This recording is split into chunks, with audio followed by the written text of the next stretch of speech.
AUG has global offices. No? Let's say, meron kayong unfamiliar situation, something you haven't handled before. Sino yung una nyo nilalapitan sa global staff natin? Hi everyone! Welcome back to #AskApple. Thanks for tuning in to the first part of our podcast. And now, let's dive into our second part.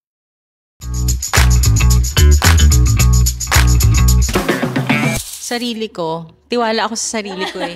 Hindi. Loko yung global staff kasi galing ka Singapore. Lahat na. Hindi, joke. Stored knowledge. Hindi, actually, napakarami kong mentors. I have so many mentors with AUG. Kasi we all have knowledge in different aspects. And that's what's good about AUG. What I loved about AUG is the sharing of the resources. Yeah. So, I may approach James. Well, siya yung go-to for all the matters concerning yung operations, marketing, ganyan. But we also have those several country champions. Like, for example, sila Jean, sila Marilyn, sila Boss Nick, yung mga ganyan. So, and then yung sa mga marketing proposals, ayan, sila William. And then, when it comes to visa, si Jaswong talaga. Si Jaswong kasi very, bilis na sumagot. Super bilis na sumagot. Para akong, daig pa yung tumawag sa 911. Parang 9:01 ka nag-message, 9:02 meron na siyang sagot. Minsan 9:01 pa rin. Dun sa ko. 9:01 and 58 seconds, ganyan. Tapos nagsasorry late reply na siya kapag 3 minutes later. Hiniloko lang. Pero yun nga, kasi yun, ang daming pwedeng mentors, ang daming pwedeng may alam. Hindi ako nag-hesitate lumapit. Kasi nga, kumbaga, in this line of job, there's always something new to learn. Marami kang bagong matututunan. Yeah. Siguro for me, kasi as a UK champion, si Miss Mary talaga. Si Miss Mary talaga. And ayun nga, for visas. Ang bilis sumagot din yan, no? Ang bilis ni Miss Mary. Whether WhatsApp or dun sa sa Otrix. No? Ang bilis niya.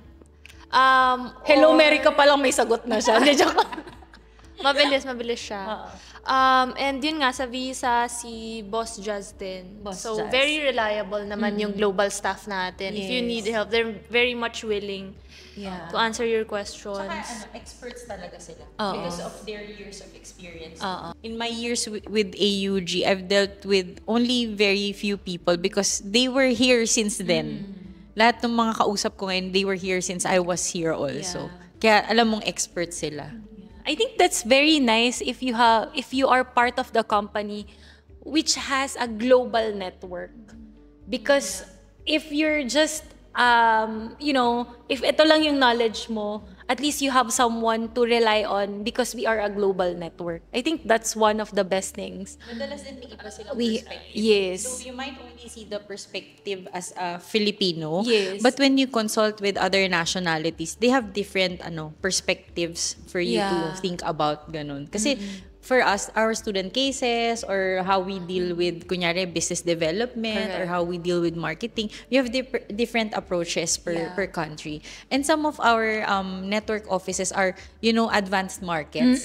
So we as Filipinos or here in the Philippines, we can really learn a lot from them. Yeah. I agree.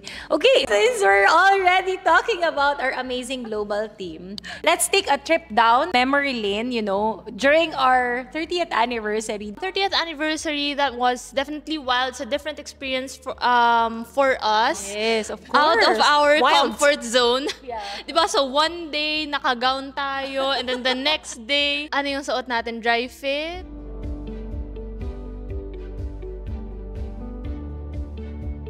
The following day, nakaswimsuit na lang tayo ni Rosarty.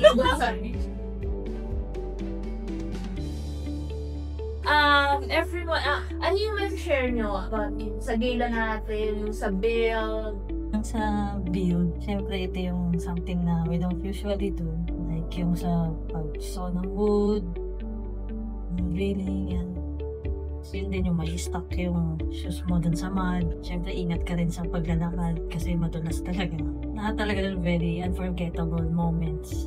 Tsaka matutuwa ka kasi makita mo talaga yung teamwork. Parang it's really surreal. Parang kung ano yung nangyari from dun sa gala. Actually, yung workshop sa yung chicken lang yan. Kayang-kaya yan. Pero although hirap na hirap ako dun sa impact. paano kami ni Dayan? Same team kami, and we were both assigned dun sa roof. Siguro dahil you're not afraid of heights. Yeah. You're not scared of heights. Yung farewell party natin na before we leave, dun ko talaga nakita na yung mga those that we are in the same group or kahit ibang groups, basta nagsama-sama tayong lahat. Ang gulo pero ang saya. Kaya yun. Tapos lahat talagang may energy pa. Yeah. Kahit after nung build, nakakabilib yung energy nung lahat.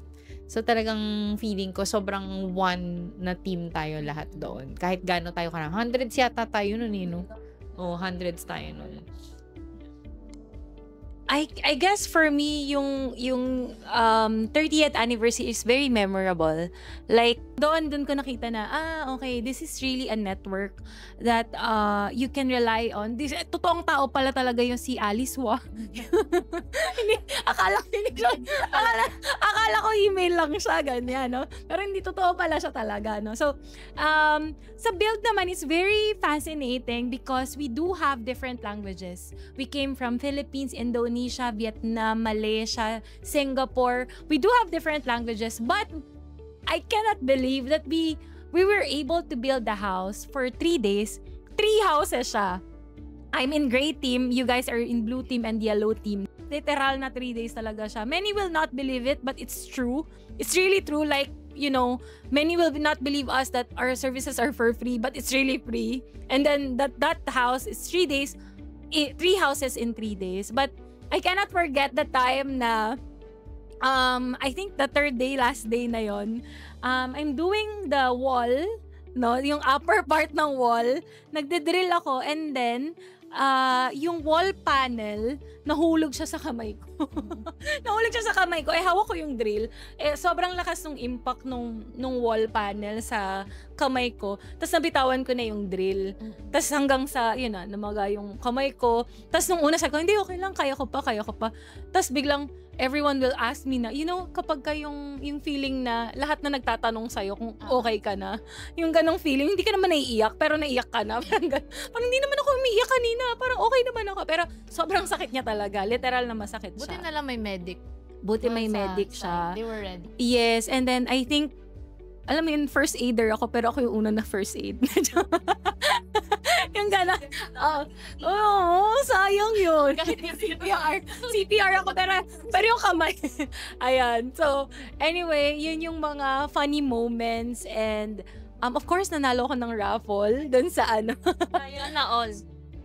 Nanalo. Ako nanalo. Tsaka si Alyon. Si Alyon nanalo. Parang half nung sumama. Tayo pa talaga yung other Yeah, so those things yung very memorable for me. And of course, I met a lot of AUGians na naging friends ko din. Not just in Facebook, but also like in sa real life, no? We usually ask each others, how was the event? Or something like that. Or kamusta? Ba't hindi sila nagtatagalog? How are you pala? Thank you for watching the second part of our Chikahan. Stay tuned for the last part. Jane!